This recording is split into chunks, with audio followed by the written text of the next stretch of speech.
Okay, we're in the Isaiah 55. The free offering of mercy is the title of this chapter.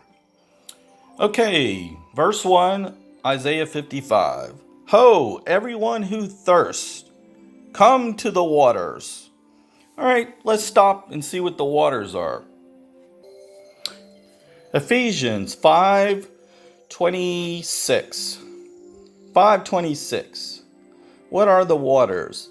That he might sanctify her, that's Jesus, having cleansed her by the washing of water with the word. That's what the water is. It's the word of God. Cleansing her by the washing of water with the word. Verse 26, Ephesians 5.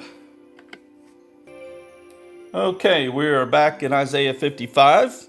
Everyone who thirsts, come to the waters. And you who have no money, come, buy and eat.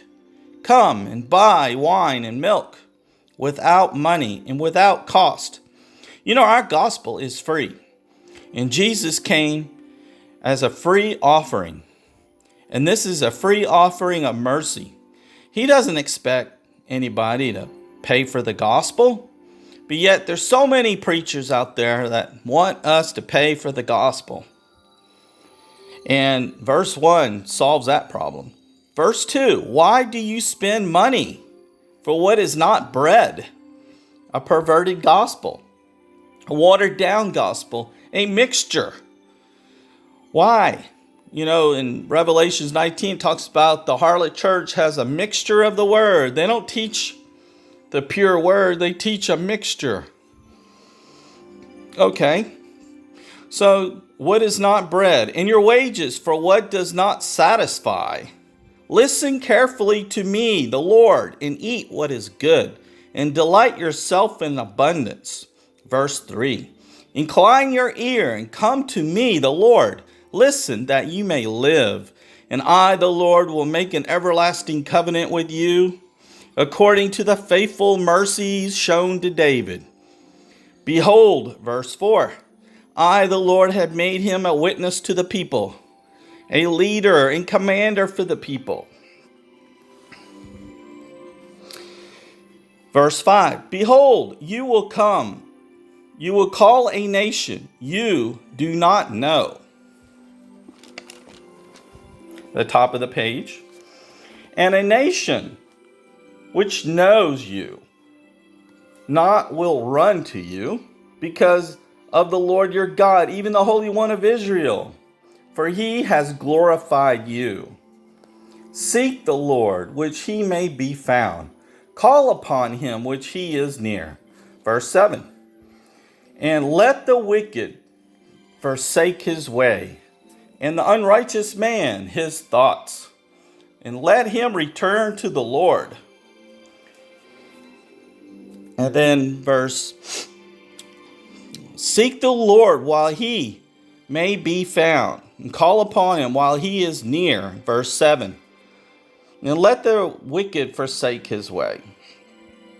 Okay, and then we're going to go down. In verse 7, let him return to the Lord, and he will have compassion on him, and to our God, for he will abundantly pardon. The great mercy of the Lord, pardon you from everything. For my thoughts are not your thoughts, neither are your ways my ways, declares the Lord. For as the heavens are higher than the earth, verse 9, so are my ways higher than your ways, and my thoughts than your thoughts. For as the rain and the snow come down from heaven, verse 10, and in verse 10, for as the sun, as the rain and the snow come down from heaven and do not return there without watering the earth and making it bear and sprouts and furnishing seed to the sower. And we know the sower to sow is in Matthew 15, where Jesus gives a parable of the sower to sow. And the seed is the word of God. And furnishing seed to the sower and bread to the eater, so shall my word be, which goes forth from my mouth. The word, it shall not return to me empty, without accomplishing what I desire, and without succeeding in the manner in which I sent it. Next page. For you, at the top of the page, for you will go out with joy and be led forth with peace, and the mountains and the hills will break forth into shouts of joy before you. And of course, the mountains and the hills is God's holy mountain, Mount Zion.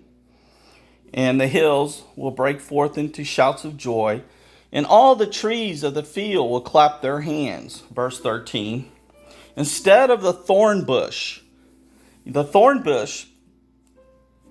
is basically what we read in Matthew 7. He says, be a good tree that does not bear thorns and thistles.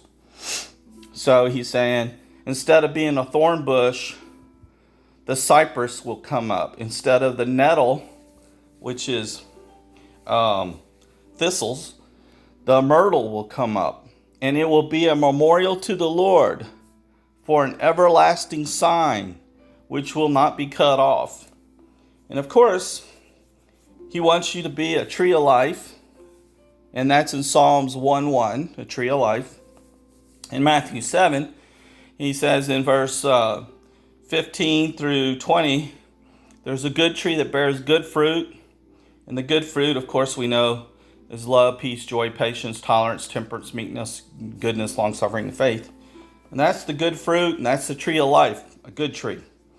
So a cypress will come up, a myrtle will come up instead of thorn bush, which is thistles. Nettles is thistles. Those are the works of the flesh. Those are bad fruit. Galatians 5:19 through 21 says the bad fruit is the deeds of the flesh, and that's jealousy, hate, envy, bitterness, unforgiveness, etc. So there's a difference. And the Lord's going to say he's going to make you a tree of life. Bless God. Thank you.